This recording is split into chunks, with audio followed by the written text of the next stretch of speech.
The shuttle's warning lights blinked red across the control panel. Jiwoo tapped the screen with her finger, trying to clear the error message. It would not go away. Something was wrong with the energy readings coming from the moon below. She was supposed to be on a simple supply run. Take medical supplies to the mining colony on Kepler 442b, come back, easy work. The kind of work that let her mind wander to other things while her hands moved through familiar routines. But the sensors had picked up strange signals from the small moon orbiting the planet. The kind of signals that meant power sources. The kind that should not be there. Jiwoo knew she should ignore it. Protocol said to report unusual readings and continue the mission. Let someone else investigate. But something pulled at her thoughts. The signals were weak, fading like something dying. She changed course. The moon's surface was gray and dead. No atmosphere worth mentioning. Just rocks and dust and the dark shadows of craters. But there, half buried in the regolith, was a building. A research facility by the look of it. The walls were scorched black in places. Blast marks. Her stomach tightened. She set the shuttle down 50 meters away and checked her suit seals. The air outside would kill her in seconds. Through the viewport, she could see the facility's main airlock hanging open. Broken. Whatever happened here had happened fast and violent. Her boots crunched on the surface as she crossed to the building. Her helmet light cut through the darkness of the airlock. Blood on the walls. Old blood frozen in the cold. Human blood, probably. Maybe other species, too. Hard to tell. The inner door had been torn open. Not blown, torn. The metal was peeled back like paper. Jiwoo had seen damage like that before. Once.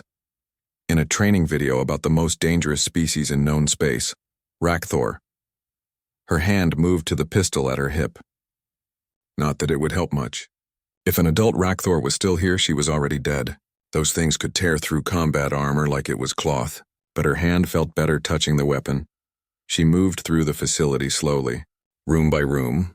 Most were empty, abandoned in a hurry, computer terminals smashed, papers scattered across floors. In what looked like a medical lab, she found cages, big ones, strong ones, all empty now, their doors hanging open. On one computer that still had power, she found files. Her blood went cold as she read. Genetic experiments. Illegal ones. Someone had been testing on Rakthor, trying to make them more controllable, more useful as weapons. The dates showed the facility had been active until 3 weeks ago. A sound made her freeze. Soft. Almost like a whimper. Coming from the back of the facility, Jiwoo's training screamed at her to leave, get back to the shuttle, call for backup. But her feet carried her toward the sound instead. Through a damaged doorway, into a storage room, and there they were. 2 small shapes huddled in the corner, behind the body of what had to be their mother. The adult Rakthor was dead, her massive form curled protectively around the space where the cubs hid. Blast wounds covered her armored scales. She had died defending them. The cubs were tiny, well, tiny for Rakthor.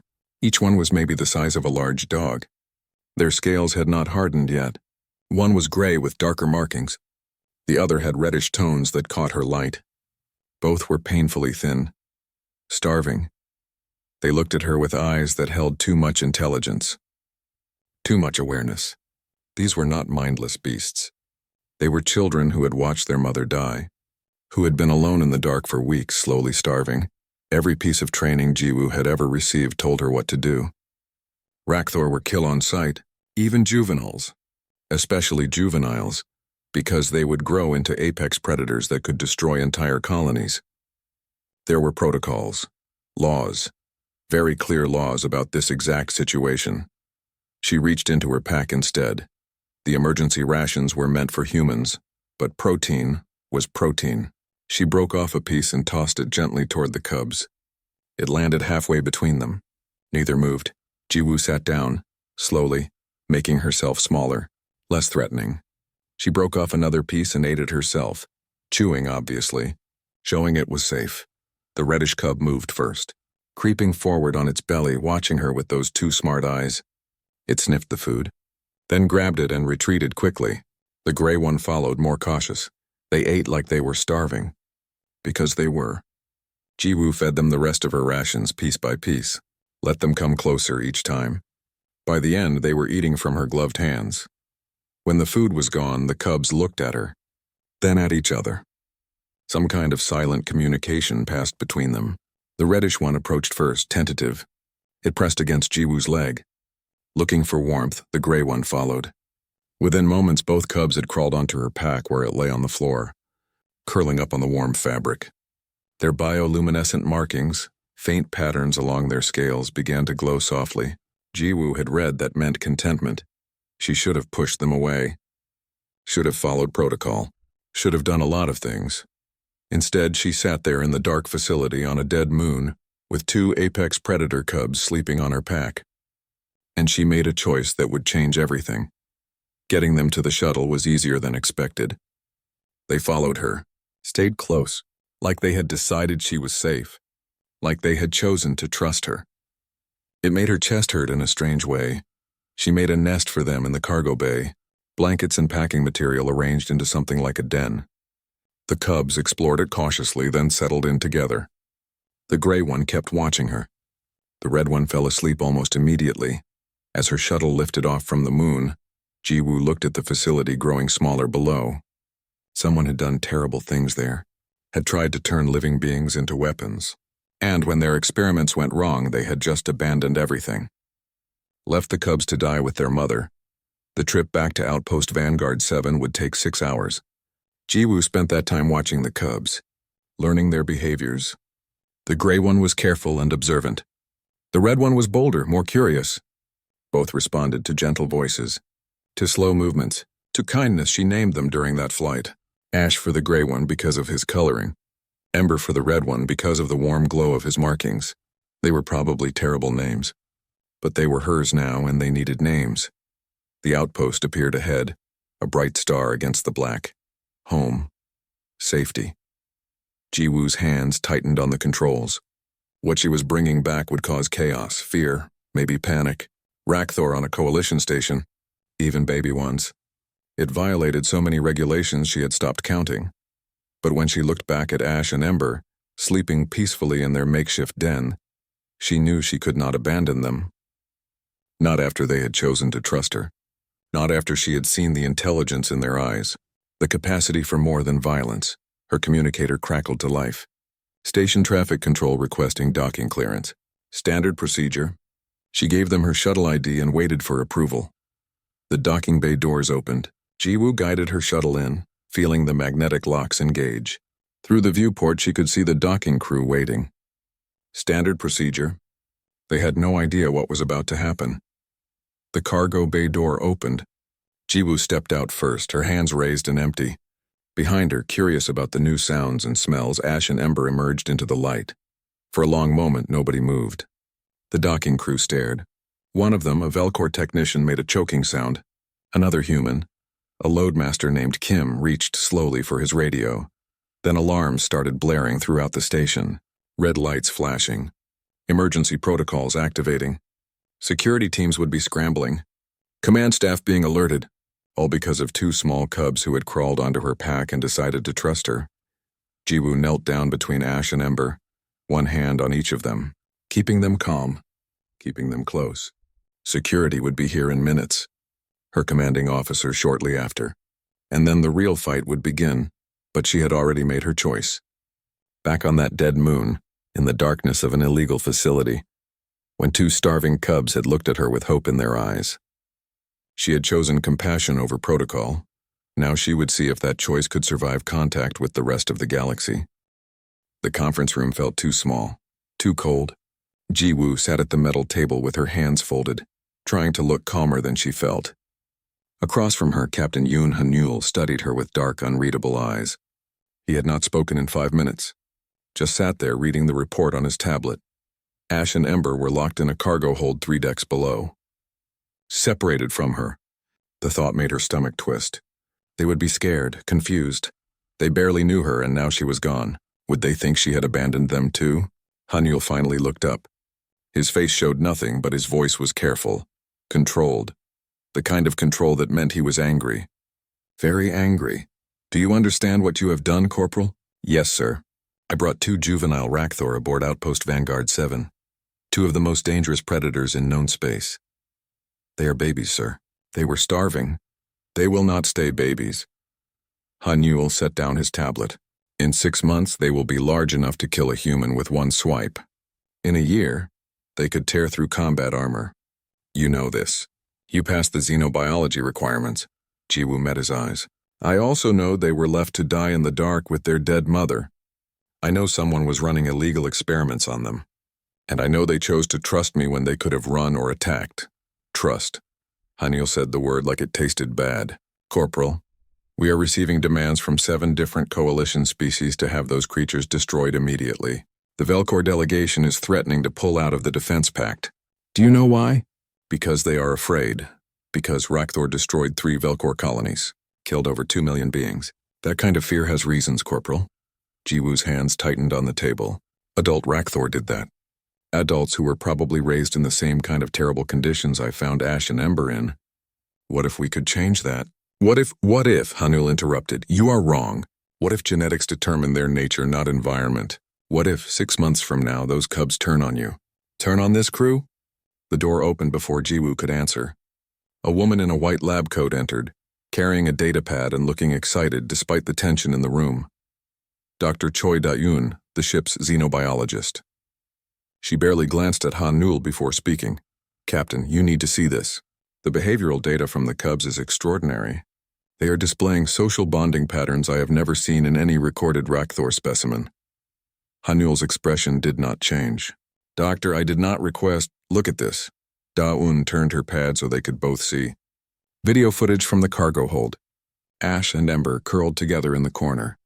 Not aggressive, not prowling, just huddled together. Their bioluminescent markings pulsing in synchronized patterns. That pattern? That is a distress call. But not for hunting or territorial purposes. They are calling for their caregiver. For Corporal Park, Jiwoo's throat tightened. They were calling for her. Da-yoon continued rapid fire. Adult Rakthor are solitary. They do not form pair bonds. They do not call for others except their young. But these cubs are bonding with a human. Their neural pathways are developing differently than any documented Rakthor. It is as if they are becoming something else, Jiwoo finished quietly. Hanul stood abruptly and walked to the window. Outside, stars streamed past as the ship traveled through hyperspace. They were headed to Coalition headquarters now. To face a tribunal, to answer for what Jiwoo had done. This changes nothing, he said finally. The Council will still demand their destruction. Behavioral patterns in juveniles mean nothing if they revert to predatory instincts as adults. Then let me prove it, Jiwoo said. Give me time. Let Dr. Choi document everything. If I am wrong, if they show signs of becoming dangerous, then I will accept whatever judgment comes. Hanul turned to look at her. Something shifted in his expression. Not quite approval, but maybe respect. You would take full responsibility? Knowing it could mean court-martial? Knowing you could lose everything? Yes, sir. The alarm cut through the ship like a knife. Red lights flashing. Emergency tones. Hanul's communicator erupted with urgent voices. Medical emergency. Cargo hold 7. One of the cubs was sick, Jiwoo ran. Protocol forgotten. Consequences forgotten. Ash and Ember needed her. She took corridors at full speed, Da-un and Hanul close behind. Security tried to stop her at the cargo hold door. Hanul waved them aside. Ember lay on his side, shaking. His markings flickered erratically, the light dim and wrong. Ash pressed against him, making soft, distressed sounds. When Jiwoo entered, both cubs' heads snapped toward her. She dropped to her knees beside Ember. Her veterinary training kicked in automatically, checking his breathing, his temperature, his pupils, all wrong, all very wrong. Some kind of pathogen, Da-yoon said, scanner already out. Possibly from the facility. His immune system is compromised from starvation. I need to get him to the medical bay. He will not let you, Jiwoo said. She could see it in Ember's eyes. Fear, confusion. He was too scared, too sick to understand they wanted to help. She started talking to him. Soft words in Korean, the same gentle tone she had used when feeding them, when gaining their trust. Her hand stroked his scales carefully, avoiding the inflamed areas. Gradually, Ember's shaking eased. His markings steadied. Bring the medical equipment here, Hanul ordered. She stays with him, whatever he needs. The next hours blurred together, Da-yoon working frantically to identify the pathogen, Jiwoo holding Ember, keeping him calm enough to accept treatment. Ash watching everything with intelligent, worried eyes, and Hanul standing guard at the door, turning away the growing crowd of crew members and coalition officials demanding answers. When Da-Un finally administered the treatment, Ember's breathing eased. His markings brightened. He nuzzled against Ji-Woo's hand and made a sound that might have been a purr if Rakthor could purr. Ash approached her then, slowly. He looked at his brother, then at Ji-Woo. Then he did something that made Da-Un gasp. He positioned himself between Ji-Woo and the door, not threatening, not aggressive, just protective, guarding her while she cared for Ember. "Captain," Da-Un whispered, "are you seeing this? This behavior should not be possible. Rakthor do not protect other species. They do not understand cooperative defense. But he knows Ji-Woo helped his brother. He is returning that protection." Hanul watched Ash for a long moment. The cub sat alert but calm, his eyes moving between Ji-Woo and the door. "A guardian, not a predator. This does not prove they will stay this way," Hanul said. But his voice was softer now, less certain. "No," Ji-Woo agreed. "But it proves they can be this way. That they can choose to protect instead of hunt. To trust instead of fear. Is that not worth something?" Hanul was quiet for a long time. Outside the cargo hold, voices argued. Politics churning, fear spreading. The easy thing would be to give the order. End this situation. Return to the familiar certainty that Rakthor were monsters. Instead, Hanul made a choice. "I am taking personal command responsibility," he announced. "The cubs will remain in Corporal Park's care.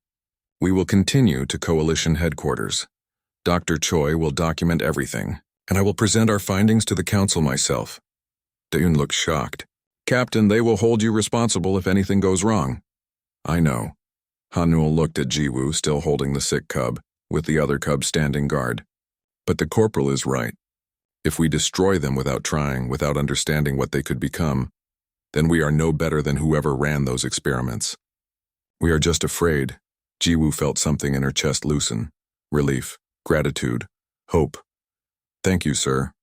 Hanul just nodded and left, already speaking into his communicator, making arrangements, calling in favors, preparing for the political storm that was coming. Da-Un stayed a while longer, taking readings, making notes. Then she paused and looked at Ji-Woo. "What you did back on that moon? Bringing them here. It was either incredibly brave or incredibly foolish. Probably both," Ji-Woo admitted.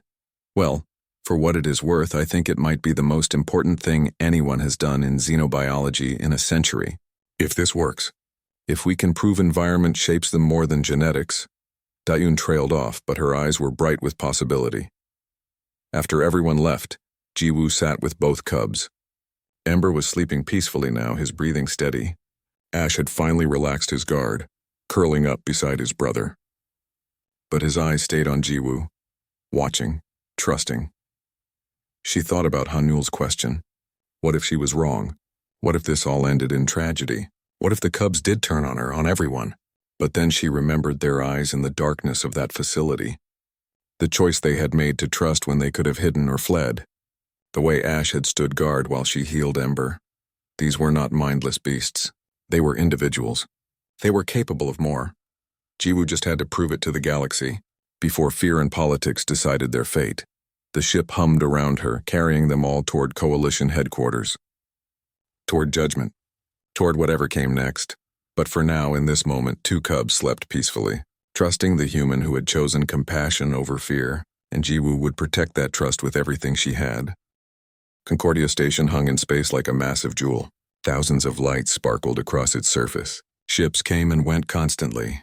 This was the heart of the Coalition, home to representatives from 147 different species, all of them trying to maintain peace in a dangerous galaxy. Ji-Woo watched through the viewport as they approached. Her reflection stared back at her, dark circles under her eyes. She had not slept well since leaving Outpost Vanguard. How could she, knowing what was coming? Behind her, in the specially prepared containment area, Ash and Ember played. While Ember played, Ash watched everything with his usual careful intelligence. They had grown noticeably in the 3 weeks of travel. Both were now the size of large wolves. Their scales had hardened some. Their movements were more coordinated, more deadly if they chose to be, but they did not choose violence. Instead, Ember chased a rolling ball Jiwoo had made from spare parts. Ash practiced the commands she had been teaching them: sit, stay, come, simple things that proved they could learn, could follow instructions from a human. The news networks had been brutal. Jiwoo had made the mistake of watching some of the coverage. Half the galaxy thought she was insane. The other half thought she was dangerous. Very few understood what she was trying to prove. The Velcor ambassador had been particularly vocal. Talresh. His face appeared on every channel, scales gleaming under studio lights, speaking in his cool, logical way about threats and security and the need for decisive action. He made it sound so reasonable, so obvious. Rakthor were killers, always had been, always would be. Destroying the Cubs was simply common sense. He is building a coalition, Dawoon said, joining Jiwoo at the viewport. The scientist looked exhausted too. She had been working non-stop, documenting everything about Ash and Ember. Behavioral patterns. Neural development. Communication attempts, everything. 12 species have signed onto his petition. They want the council to order the Cubs destroyed before we even get a hearing. Can they do that? If enough species support it, yes. The council can issue an emergency directive. Dawoon paused. But Captain Hanul has been working too. He has called in every favor he has. Human delegates are arriving. Some other species who are curious, at least curious. It was something. More than Jiwoo had hoped for some days. The ship docked smoothly. Security teams waited at every checkpoint. Not to protect Jiwoo and the Cubs. To protect everyone else from them. She could feel the fear radiating from every guard they passed. See it in the way beings pressed against walls as they moved through corridors. Ash and Ember sensed it too. Their markings dimmed. They pressed close to Jiwoo's legs, seeking comfort. She kept one hand on each of them, murmuring reassurance in Korean. They did not understand her words, but they understood her tone, her touch. That was enough. The quarantine facility was better than she expected. Clean, spacious, with environmental controls set to match Rakthor homeworld conditions as much as possible. But it was still a cage, transparent walls on 3 sides. Cameras everywhere, guards stationed at every exit. I will stay with them, Jiwoo said. Hanul shook his head. You have meetings. The human delegation wants to speak with you. Prepare your testimony. We have 4 days until the council hearing. 4 days? She had expected weeks. Months even. Talresh is pushing hard. He wants this resolved quickly, before public opinion can shift. Hanul looked at the Cubs who were exploring their new space cautiously. He is afraid, I think. Not of them. Of what they represent. What do they represent? Change. The possibility that everything we think we know about dangerous species might be wrong. Hanul's expression was thoughtful. For species like the Velcor, who have built their entire security policy on eliminating threats, that is very dangerous thinking. The next days passed in a blur of meetings and preparations. Human delegates arrived from Earth bringing data, historical records of domestication, studies on wolf behavior and how humans had transformed them into dogs over thousands of years, research on animal cognition and neural plasticity. But the most powerful evidence was not in data files. It was in the leaked footage. Someone, Jiwoo never found out who, had released video of her time with Ash and Ember. Not the scary moments. The gentle ones. Jiwoo teaching them commands. Ember playing with makeshift toys.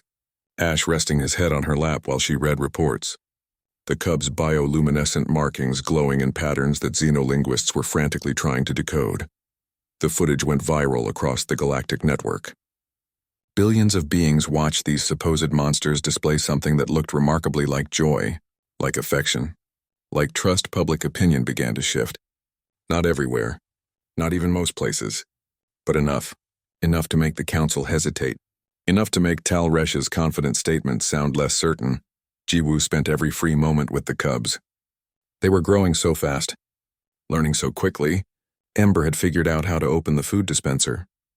Ash had started responding to hand signals, not just voice commands. Every day brought new surprises, new proof that they were more than their species' violent reputation.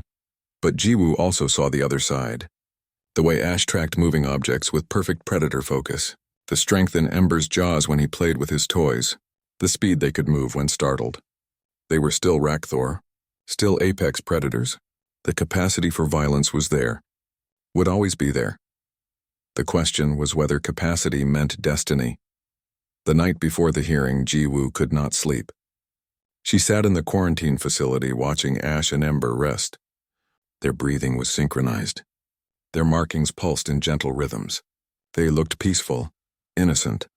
Hanyul found her there after midnight. "You should rest," he said quietly. "Tomorrow will be difficult." "I keep thinking about what you said. About what if I am wrong? What if this all ends badly?" Hanyul sat down beside her. He was quiet for a moment, choosing his words carefully. Do you know why I decided to support you? After that first day when Ember was sick? Because of the data? The behavioral evidence? No, he looked at the sleeping cubs. Because I watched Ash stand guard while you healed his brother. I saw him make a choice. Protection instead of flight, trust instead of fear. And I realized something. We spend so much time afraid of what dangerous species might do. We never ask what they might choose to do given the chance. Choice, Ji-woo repeated softly. Every day they choose to trust you. Choose to be gentle when they could be violent. Choose to learn when they could refuse. That means something. Hanyul stood to leave. Tomorrow, we show the council that those choices matter. That they prove Rakthor can be more than what fear has made them. After he left, Ji-woo thought about choice. About all the small decisions that had led here. Her choice to investigate the facility, to feed starving cubs, to bring them with her. Each one had seemed impossible at the time. Each one had led to this moment. Ember stirred in his sleep and made a soft sound. His markings flickered. Dreaming, probably. Ji-woo wondered what apex predator cubs dreamed about. Hunting? No. She had watched them long enough to know better. They dreamed about play. About their sibling. About her, they had chosen to see her as family, not prey, not threat. Family. And families protected each other. The morning of the hearing arrived too quickly. Ji-woo, dressed in her formal uniform, checked her appearance in the mirror. She looked tired, scared, but determined. That would have to be enough. Da-yoon arrived with final briefing materials. The latest neural scans show continued development of social bonding pathways. Their communication patterns are becoming more complex. Everything supports your thesis that environment shapes behavior more than genetics. Will it be enough? Da-yoon's expression was honest. I do not know. Talresh has powerful allies, and fear is a strong motivator. But we have truth on our side, evidence, and those videos. Ji-woo, billions of beings have watched Ash and Ember. Watch them play and learn and trust. That changes things.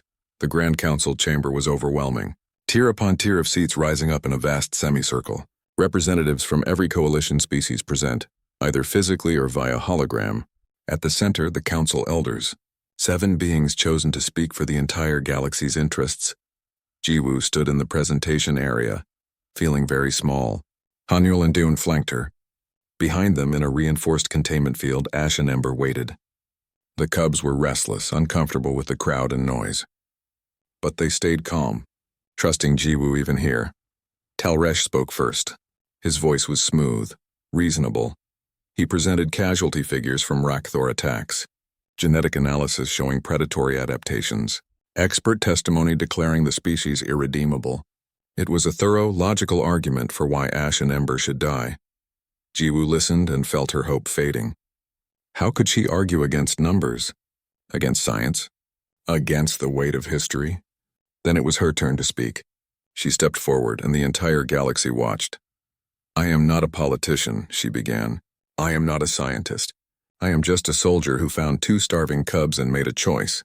The choice to see them as individuals, not just members of a dangerous species. She told them everything.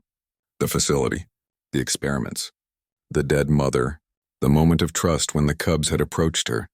Every detail of the journey since. Ambassador Talresh says their genetics determine their nature, Ji-woo continued. But every Rakthor we apart 4, the council reconvened after 3 hours. 3 hours of Ji-woo sitting with Ash and Ember in a side chamber, wondering if she had just made a terrible mistake. She had gambled everything on one moment. One demonstration. What if it was not enough? Hanyul paced the small room like a caged animal. Da-yoon reviewed her notes compulsively, though Ji-woo suspected she was not actually reading them. Just needed something to do with her hands. The waiting was worse than any combat mission Ji-woo had ever run. At least in combat you could act, Do something. Here they could only wait for others to decide. Ember seemed to sense the tension. He pressed against Jiwoo's leg, seeking comfort. Ash sat alert, watching everyone. Always watching. Sometimes Jiwoo wondered what he thought about. What went on behind those intelligent eyes? The door opened. A council aide gestured. Time to return. The chamber felt different now. Quieter. More focused. Whatever had been decided, it was final. No more debates. No more arguments. Just judgment. The lead council elder, a ancient Zeltari with skin like weathered stone, spoke. Her voice carried easily through the vast space. This council has heard testimony from both sides. We have reviewed the evidence, considered the implications, and we have reached a decision. Jiwoo's heart hammered in her chest. Beside her, Ash and Ember sat perfectly still. Like they understood this moment mattered. The question before us is not whether Rakthor are dangerous. History has answered that clearly. The question is whether these specific individuals, raised in unprecedented circumstances, represent something different, something new. The elder paused, her ancient eyes moving to Jiwoo, then to the cubs. Corporal Park Jiwoo made a choice on that abandoned facility, a choice that violated protocol and law, a choice driven by compassion rather than regulation. Some would call this irresponsible, dangerous. Talresh leaned forward in his seat, triumph beginning to show on his scaled face. But others might call it brave, visionary, a chance to test whether our fears are justified, or whether we have allowed those fears to become self-fulfilling prophecies. The triumph faded from Talresh's expression. This council believes in evidence over assumption, in possibility over predetermined fate. Therefore, we have decided that the cubs designated Ash and Ember will not be destroyed. Relief hit Jiwoo like a physical force. Her legs almost gave out. Hanul's hand steadied her shoulder. However, the elder continued, her voice sharpening. This decision comes with strict conditions. The cubs will remain in controlled environments. They will undergo regular behavioral assessments by independent experts. Any sign of predatory aggression toward sentient beings will result in immediate reevaluation of this decision. Jiwoo could accept that, would accept anything that meant Ash and Ember lived. Furthermore, Corporal Park will accept full legal responsibility for their actions. Any harm caused by these cubs, now or in the future, falls upon her. This is not negotiable. I accept, Jiwoo said immediately. Her voice was steady despite the adrenaline coursing through her. Captain Yoon Hanul will also share responsibility, given his support of this endeavor, and Dr. Choi Da-eun will lead the research team monitoring the cubs' development. The elder looked directly at Talresh.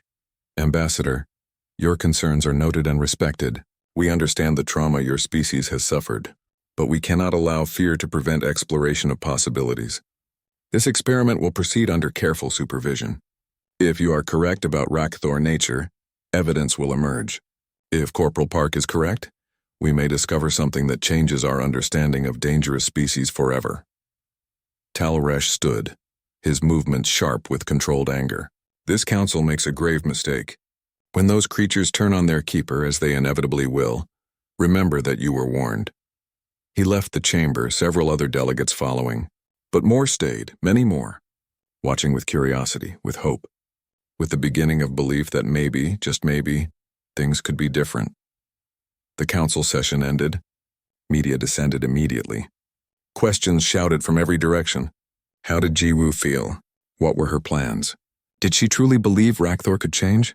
Security escorted them through back corridors, away from the chaos, to a transport that would take them to the research facility where the next phase would begin. Jiwoo kept one hand on Ash, one on Ember as they moved, anchoring herself to what mattered. Not the politics or publicity, just these two lives she had fought to save. In the transport, Hanul let out a long breath. That was closer than I expected. They almost ruled against us, Da-eun said. The vote was not unanimous. 43% wanted the cubs destroyed, but 57% did not. Jiwoo countered quietly. That is enough. That is a start. Hanul looked at her with something like respect. You realize your life just became very complicated? You are responsible for them now. Legally, completely. If anything goes wrong, I know, Jiwoo said simply. I knew the moment I fed them that first piece of ration bar. They are mine now. I am theirs. That is how it works. The research facility was located on Luna, Earth's moon. close enough to Coalition headquarters for regular monitoring, far enough that any disaster could be contained. Jiwoo tried not to think about what disaster meant in this context. The habitat they had prepared was impressive. Large open spaces, varied terrain, environmental controls that could simulate different conditions, observation posts hidden throughout. Everything designed to study Ash and Ember while giving them room to grow and develop. The cubs explored cautiously at first, then with growing confidence. This was better than any space they had been in since Jiwoo found them. Room to run, places to climb. It was not freedom, but it was not a cage either. We have assembled a team, Dayun explained as they watched the cubs explore. Xenobiologists, animal behaviorists, linguists to study their communication patterns. Everyone is very excited. This is unprecedented research. They are not research subjects, Jiwoo said sharply. They are individuals. Living beings. Please remember that. Daon looked surprised, then thoughtful. You are right. I apologize. I get caught up in the scientific possibilities and forget? Yes.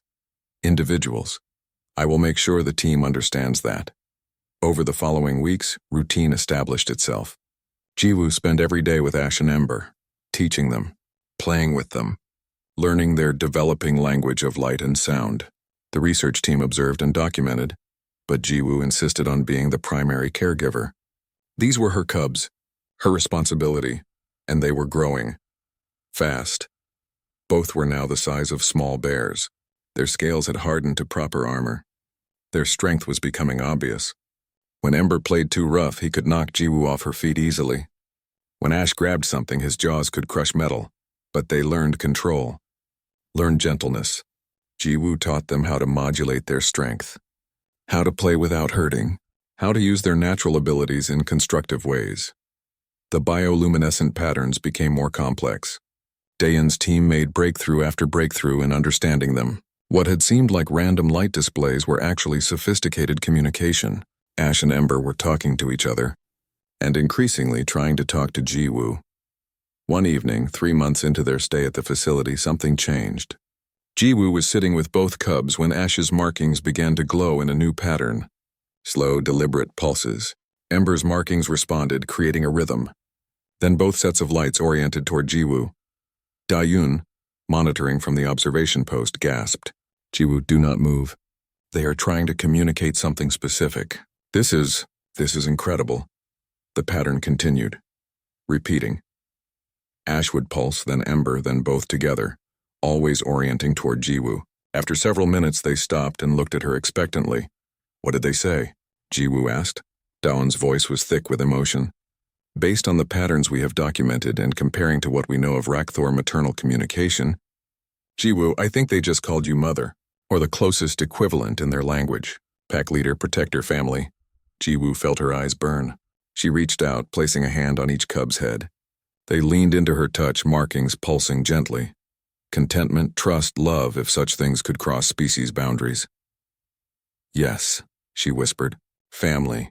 You are my family. The footage of that moment spread across the galaxy even faster than the earlier videos. Apex predators communicating with a human, not as master and pet, but as family. As equals choosing to bond. Public opinion shifted dramatically. Support for the experiment grew. Other species began coming forward with their own stories of unexpected connections with dangerous creatures. Humans, it seemed, were not unique in their ability to see past fear. They were just willing to try first, but not everyone was convinced. Talresh and his coalition continued to argue that this was temporary, that predatory nature would emerge, that everyone was being fooled by clever juveniles who would reveal their true nature once fully grown. Then came the news that changed everything. A maximum security facility holding adult Rakthor specimens had been breached. 3 adults had escaped. They were heading toward populated space. Coalition forces were mobilizing, but projections showed massive casualties if the transport ship was small, built for speed, not comfort. Jiwoo sat in the cargo bay with Ash and Ember, checking her equipment for the 10th time. Not that it would help much if things went wrong. Her sidearm would be useless against adult Rakthor. The armor might buy her 3 extra seconds. Maybe. But the equipment was not really the point. This mission depended on communication, on trust. on the desperate hope that what had worked with cubs might work with adults who had spent their lives in captivity and violence. Ash sat close to her left side, Ember on her right. Both cubs, no longer so small, were tense. They could sense her fear, could probably smell it. Jiwoo tried to project calm, but she had never been good at lying, especially not to beings who knew her so well. Daeun's voice came through the comm system. "We are approaching the intercept point.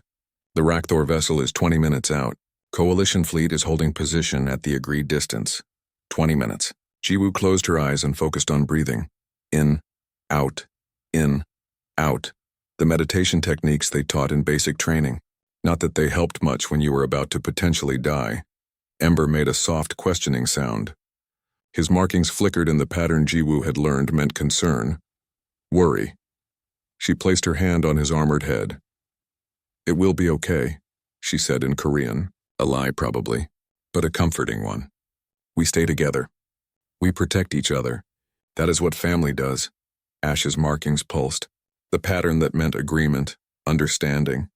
Then he did something new. His lights created a complex sequence that ended pointed at Jiwoo. Daeun had been teaching Jiwoo to read these patterns. This one, if she understood correctly, meant protection, safety, home. They were telling her they would protect her. These cubs who she had saved from starvation, who she had fought the entire galaxy to defend, now they wanted to defend her in return. Jiwoo's throat tightened. She pulled both cubs close as their size would allow. "Thank you," she whispered. "Thank you for choosing me, for trusting me. Whatever happens out there, know that you changed everything. You proved that choice matters more than nature." Hanul's voice replaced Daeun's on the comm. "Corporal, you do not have to do this. We can still call it off. Use the fleet. No one would blame you for choosing safety." "Yes, they would," Jiwoo said quietly. "And I would blame myself. We came this far on the belief that Rakthor can be more than killers. Time to prove it." Silence on the comm. Then Hanul's voice again, rougher now. "Good luck, Corporal. The entire galaxy is watching. Show them what humans and Rakthor can do together." The Rakthor vessel appeared on the view screen. It was damaged, scorched by weapons fire where it had broken through the facility defenses, barely spaceworthy. The fact that it was still flying at all spoke to Rakthor resilience and determination, or desperation. "Opening communication channels," Daeun said. "Broadcasting your position and peaceful intent in every language we know, including Rakthor bioluminescent patterns based on what we have learned from Ash and Ember." The Rakthor ship did not respond. It just kept coming, slowly, limping through space on damaged engines, but coming. "We are moving into docking range," the pilot announced, extending the docking tube. "Equalizing pressure. Jiwoo, you are clear to proceed when ready." "Ready." As if anyone could be ready for this, Jiwoo stood. Ash and Ember rose with her, flanking her like guards. Like family, the docking tube would connect them to the Rakthor ship. Then she would walk through and hope that adult Rakthor could be reasoned with. Hope. Such a fragile thing to stake everything on. The docking clamps engaged with a metallic clang. Green lights indicated a solid seal. Breathable atmosphere on both sides. The door would open now. All Jiwoo had to do was press the control. Her hand hesitated over the button. This was the moment. The point of no return. Everything she had fought for, everything she believed about Ash and Ember and Rakthor potential, came down to what happened in the next few minutes. She pressed the button. The door slid open. The docking tube stretched ahead, 15 meters of reinforced corridor between ships. At the far end, the Rakthor ship's airlock stood closed. Dark. Silent. Jiwoo stepped forward. Ash and Ember moved with her, their steps perfectly synchronized with hers. Together. Always together. They reached the far airlock. Up close, Jiwoo could see scorch marks on the metal. Claw marks. Deep gouges from when the Rakthor had forced their way through during the escape. Raw power made visible. The airlock opened, darkness beyond. Then movement. Huge shapes emerging from the shadows. 3 adult Rakthor, each one massive. Easily 3 times the size of Ash and Ember. Armored scales gleaming. Eyes that reflected light like mirrors, predators, perfect killing machines. Evolution's answer to the question of how to survive on a death world. They stopped just inside the airlock, studying Jiwoo, studying Ash and Ember. The cubs, for their part, did not cower or flee. They stood their ground, markings beginning to glow. Not fear patterns. Communication patterns. Ash's lights pulsed first. A greeting pattern, Dayun had said. The universal Rakthor acknowledgement between individuals. Ember echoed it, then added his own sequence. More complex, telling a story in light. The adult's own markings, faint on their battle-scarred bodies, began to glow in response. Slowly, hesitantly. Like they had not communicated this way in a very long time. One of the adults, the largest, stepped forward. Its eyes fixed on Jiwoo. She could feel the weight of that gaze. The intelligence behind it, the calculation. This being was deciding whether she was prey, threat, or something else entirely. Jiwoo did what she had done in that abandoned facility months ago. She reached into her pack, slowly, carefully, pulled out food. Not rations this time, real meat, synthesized but close enough to what Rakthor would hunt naturally. She offered it, hand extended, palm up, the universal gesture of peace across species. The adult Rakthor stared at the offering. At Jiwoo. At Ash and Ember, who stood calmly beside this small human, their markings saying trust, family, safety. Then it did something that made Jiwoo's heart stop. It sat down. Not an attack posture. Not defensive. Just sitting, the way Ash and Ember sat when Jiwoo gave commands. The other two adults exchanged what might have been looks of confusion, then sat as well. The largest one extended its head toward Jiwoo's hand. Cautious, wary, but curious. It sniffed the meat, then took it gently, so gently. This creature that could bite through steel took food from her hand with the care of Ash accepting treats during training. The other two approached after that. Jiwoo fed them all, her hand steady despite the adrenaline screaming through her system. This was working. Against all logic, all expectation, this was actually working. When the food was gone, Jiwoo sat down herself, making herself vulnerable, showing trust. The adults watched her with those intelligent eyes. Then, incredibly, the largest one made a sound, not threatening, almost questioning. Ash responded with his lights. A long, complex pattern. Ember added to it. Jiwoo could not follow all of it, but she caught fragments, words they had taught her. Captivity, pain, escape, fear, and then hope, choice, different. The cubs were telling the adults their story. About the facility, about Jiwoo, about choosing trust over violence, about learning that not all beings wanted to hurt them. The adults' lights responded. Their patterns were rougher, less refined, but the meaning came through. Confusion, disbelief. Years of captivity and experimentation had taught them that all other beings were enemies. That violence was the only language anyone understood. But here were cubs, clearly healthy and well cared for, saying something different. And here was a human sitting calmly among them, showing no fear, offering food instead of pain. It did not make sense. It violated everything their experience had taught them, which meant maybe their experience was not the whole story. Jiwoo spoke then, slowly, in Korean, because language did not matter. Tone did, intent did. I know you have been hurt. I know you have every reason to hate us, all of us. Every species that put you in cages and treated you like monsters. But you are not monsters. You are people. Individuals who deserve choice, who deserve to decide what you become. She gestured to Ash and Ember. These two chose trust, chose family, chose to show the galaxy that Rakthor can be more than their reputation. I am asking you to make the same choice. Come back with me. Stand trial, yes. Answer for the escape, but also be heard. Tell your story. Show everyone that given a chance, given respect, Rakthor can choose peace. The largest adult made a sound. Deep, resonant. Its markings pulsed in a pattern Jiwoo had not seen before. Then it stood and walked toward her. Each step deliberate, each movement precise. It stopped directly in front of her. Close enough to kill her in one swipe. Close enough that Jiwoo could feel the heat radiating from its massive body. Then it lowered its head. Not aggressive. Not submissive.